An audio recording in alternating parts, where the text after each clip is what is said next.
Yo, and welcome back to another exciting Catan game played on twosheep.io. This is taken from the Two Sheep X Catan community tournament, which was the first of its kind, using custom hand-picked boards and seeding players based on how they performed in the qualifiers. In this little series, I'm going to be highlighting my games and how they went. I've already done some highlight videos, which you can check out for the whole tournament overall, as well as the finals. But I figured that some of my games were so crazy that I should show you what happened. And this is one of those games. First off, I'm playing against Rayman, who is argued by some slash many to be the best, one of the best players to ever do it. Uh, Definitely deserving of being up there for that title. So it's never an easy game with Rayman in it. He's either gonna, if he's behind, he's gonna find a way to catch up, and if he's ahead, he's gonna make sure you stay down. So definitely gonna be tricky. Harv is another really capable player who performed extremely well at American Nationals, and yeah, has been really strong in this entire tournament. He played really well. And Gigs, who is a long time member of the community, and then there's me. So let's just get into this board. What are we dealing with? The first placement of the game uh, is by Gigs, who takes the 695, which is good wood, joint best, good brick, joint best, good ore, actually the best ore, and points down to the 910, which is pretty nice, a solid expansion. This is not a bad pick. I think many people would have preferred to go for the all wheat sheep spot. The wheat is so scarce on this board that this 8 does a lot. But 695 is a respectable pick. I'm not going to hate on it. I wouldn't have done it myself, but that doesn't mean that there's anything wrong with it. I make plenty of mistakes. We do have the 5810 though. Rayman likes all wheat sheep a little bit too much to not take the 5810. Picks this, and then we have Harv coming in with the spooky 643, which after he placed this down, I started to realize, oh, I'm not going to have fun as fourth here. I don't really know how to stop Harv from getting something really, really good. And not only does he take 643, but he points down to the 8-3, challenging this sheep port access that Rayman will have. Harv wouldn't get the sheep port if he settled here, but would prevent Rayman from getting on there. Sheep port is a really, really good port to have. Out of any resource, you're often going to end up with excess sheep. So it's a nice one, and Harv is threatening that. That's scary. Now, I'm basically forced to play wheatless or some strange hybrid. So I decided to just lock down the space, take production, play for road, potentially. And 8-4-3, 5-9-10, this wood port will come in handy later. 3-1 is going to be great. And I do have solid expansions. I don't really anticipate any of these getting taken. And they all do pretty nicely for me. Yeah, not a bad setup at all. Pointing down to Brickport is never an option. 6-3-11 with this road is always going to beat you there. So that was never an option. And speaking of which, Harv then takes a 6-3-11 and points at the Brickport. That's pretty scary because now with this double 6, after settling on the Brickport, 6 becomes any card every time. That's very dangerous. So Rayman takes the 9-3-11. Again, this is something that will pay off if he gets the sheep board, but Harv is definitely going to do his best to prevent that from happening, and is also starting with the road. It's going to be a tough one. So 9-3-11 happens, Rayman is brickless, and then Gigs, many people may have even wanted to just take the wheat now. I think taking 8-3, personally, I was hoping she would take it. It would have prevented anyone from really benefiting from getting this spot. I think I want Gigs to get this more than anyone else. It makes the 8 easier to block. I'm less worried about Harv. Sheepport isn't happening. But unfortunately, she does take the 11-4-5, which, again, not to criticize, there are some advantages to this position, but it's tough. It's basically wood, brick, and ore. The expansions don't look that good, and someone's going to get either the sheep port or the 8-3. That's strong. So, anyway, we're cooking, and the game has begun. So, this three rolls, that's really unfortunate. 7. Actually, self blocks here from Harv. He just wants to keep the brick control. I drop a road. It's all very slow right now. And we do have Harv settling on the 8-3. Basically, rolling the 3 immediately gave him the spot, which is terrifying. It didn't take long at all. And he now has the best wheat in the game. He has a good ore. He has best brick. He has an amazing port and even more ore in front. It's a strong spot already. And as soon as 8-3 happened in the game, I was streaming this and we were all in voice chat. It was quite worrying. It became pretty clear that Harv was not going to be easy to stop, and me playing 4-11, I had just dropped the road, and there was no brick for me to trade for. I had the only other brick roll in the entire game, so and it hadn't rolled, so not much to be done there. I just had to play for my own game and not waste too much time and energy getting a relatively useless brick port. So we keep going, and he does drop to 4-11, so this brick port is actually safe now. Now I think nothing too crazy happens here. Rayman's covering his hand size. I port for a wheat as well. Yeah, so I'm pretty close to the settlement here.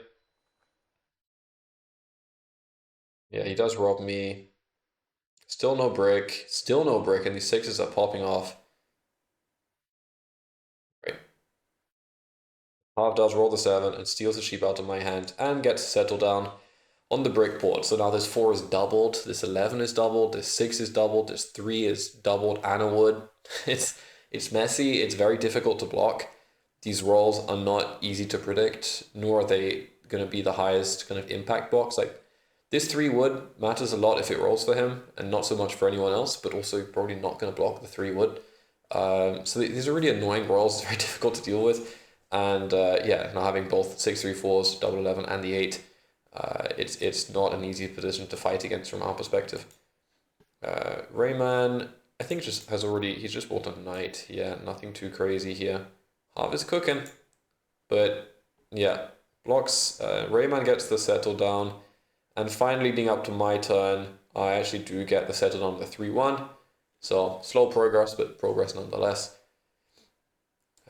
7 here. Yeah, lots of 7s going on, so like I do get stolen there and I lose the brick. That definitely hurts. And it's worth noting, I do struggle here for even my 4 roll, my ore is not really that good for me because it's 2 ore for half who actually makes wheat. I don't.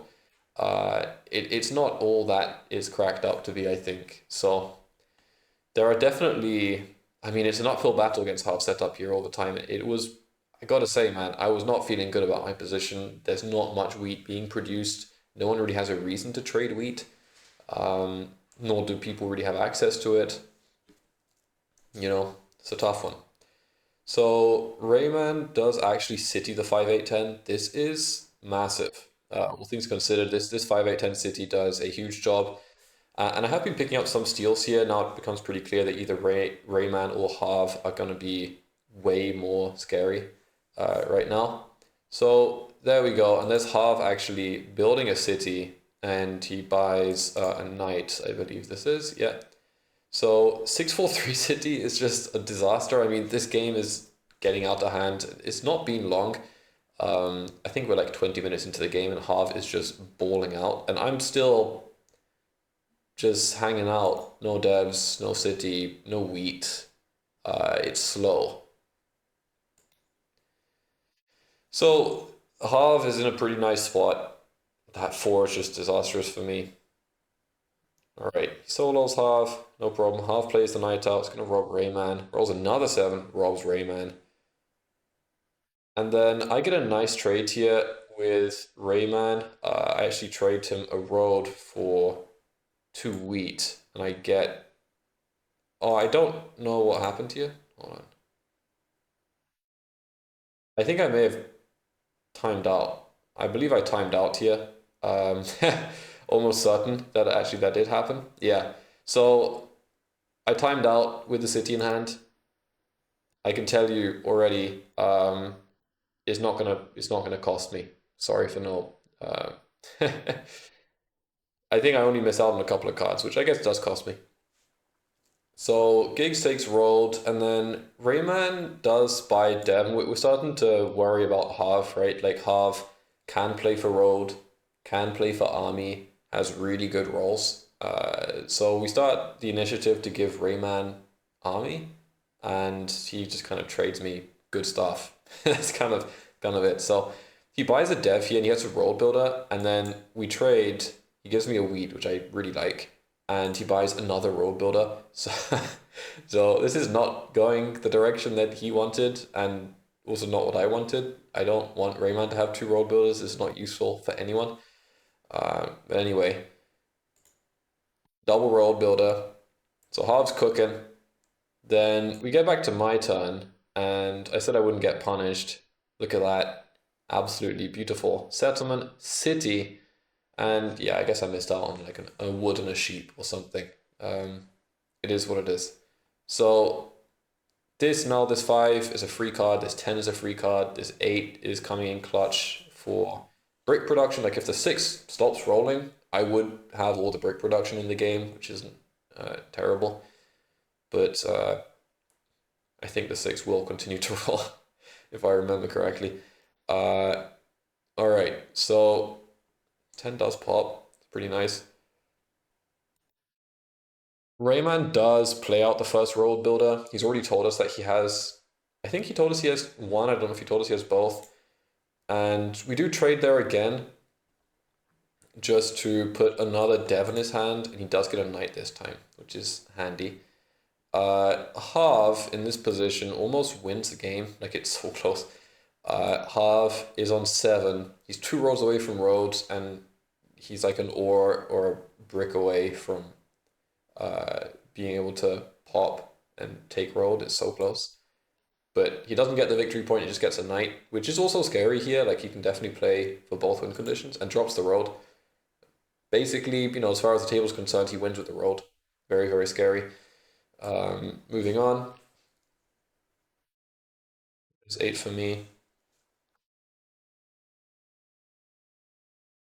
Yeah, so I do facilitate a trade here. Uh, just because we're desperate to not lose the game, I trade both Breakaway to Gigs to feed her a road extend, and that kind of helps. Uh, she almost is able to cut this space off, but it's not quite enough. Now, here I get a really nice trade with Rayman. I've definitely been leveraging my position being behind to trade with Rayman, and on this occasion also with Gigs. Not as useful for me though. I basically got like 2 cities worth of wheat from Rayman at this point, which is quite good. And I'm also allowing him to keep Harb blocked, at least to try to do that. So Rayman did get a knight, and he plays a knight, and you're just gonna hit half again. Harb plays a knight, and it's scary, man. It's really close. Luckily, Ray does have the knight though. And on my turn, we roll this, and I get the 1-for-1 trade again, so I'm really trying to get the most out of this. I settle, and I buy Monopoly, which is so good. All right, let's keep it cooking. So there is now another trade. Yeah, I trade away all of my brick, 3-for-1 for an ore. Effectively, it's what using the 3-1 bolt would have done. And at the same time, it allows me to potentially extend the game a little bit longer, which I like. So Gigs builds extra road here, cuts off half, great 7 out, and I managed to flip that ore into 2 wheat, which is, considering this was 3 brick originally, 3 brick into 2 wheat is a very, very nice trade for me. So I was pretty happy with that sequence, half 7ing out, and I basically end up with, well, 2 wheat is the dream. It's perfect. I'm really happy with that. So Harv actually, I think, yeah, he drops a city here, which is really scary. He's on 8 points and he wins with Road Settle City. Army is probably not in the cards for half, but Road. No, I don't believe Road is doable either in this position. So he is scary though, and it's a lot of production. It's still tough to block. So Rayman buys a city, and he's actually just on 7 points here with the Road Builder. Yeah, and half builds, buys a development card, and he goes to 9 points here. So he's not challenging army, but it's just 9, which is extremely scary. Now I buy a VP. This is a really nice hand. It's by the. Oh, this is not my hand, sorry. So it's boom. He buys a dev, then it's my turn, and I get settle. And the victory point. So that puts me at 8 with the Monopoly. I still don't play the Monopoly. I don't really feel that there's much out there for me, only holding one wood in hand. Would that be true? There's some ore, there's some wheat, there's some sheep. A little bit of everything, not really what I'm looking for. I want a lot of one thing. So now another opportunity to rob half cities for 6. Rayman actually plays his Roll Builder out and trades me to get a dev here.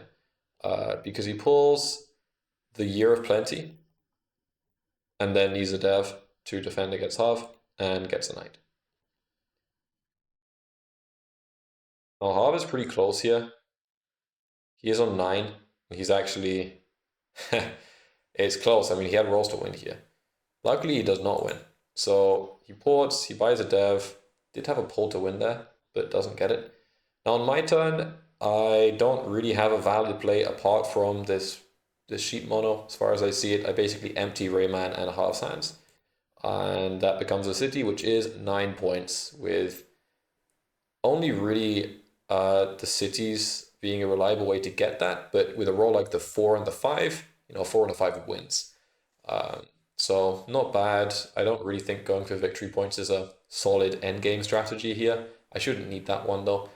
A successful 6 block. Half is getting pretty close here. Rayman plays a knight out. Half plays the knight too, and drops a roll down to that 3. Rob half, and here Giggs makes a pretty big blunder. It's pretty clear that half is on 9 points and really, really close to winning. And Giggs plays the knight out before the roll, which, I admire the passion to want to go for the rob as soon as possible, but this ends up pretty much costing us the game immediately, the 6 rolls. There was never really a reason to unblock the 6 and hit the 4. The 6 is more likely to roll. It's also more cards. Even with the ore port, it wouldn't have been a better block. So unfortunately, Harv does roll the 6, which basically puts the win in his hand. And there's a settle for 8 points for Rayman, and another 6 rolls. And if this 6 had remained blocked, it would not be the win, but it is in fact the win. And that's the game for Harv. That's 10 points. And yeah, really close there. I was shocked that I ended up on 9 points, honestly. I didn't think that was going to happen at all. And my hand here is not bad. I do have a few rolls that could give me, it's a 3 and 7 to pull a victory point. So almost 50%. The 8 gives me that, 5 gives me that, the 10 gives me that, the 3 gives me that. So I have decent odds to access a win here. Unfortunately, it doesn't happen that way. And we go on to the next round. So that's it for this game. I have one more game from this qualifier, which was extremely interesting. And then we're going to go on to the second qualifier, which was absolutely insane. So stay tuned for that. I'm going to get these videos up a little bit quicker now. How's that? 19 minutes to go through the whole game. It's not bad. I hope you enjoyed it. Let me know in the comments. Like and subscribe if you did enjoy it. And yeah, subscribe, play on Two Sheep, and support the movement because we're taking over. We're taking over the world. Have a good one. Thank you for watching. Peace out.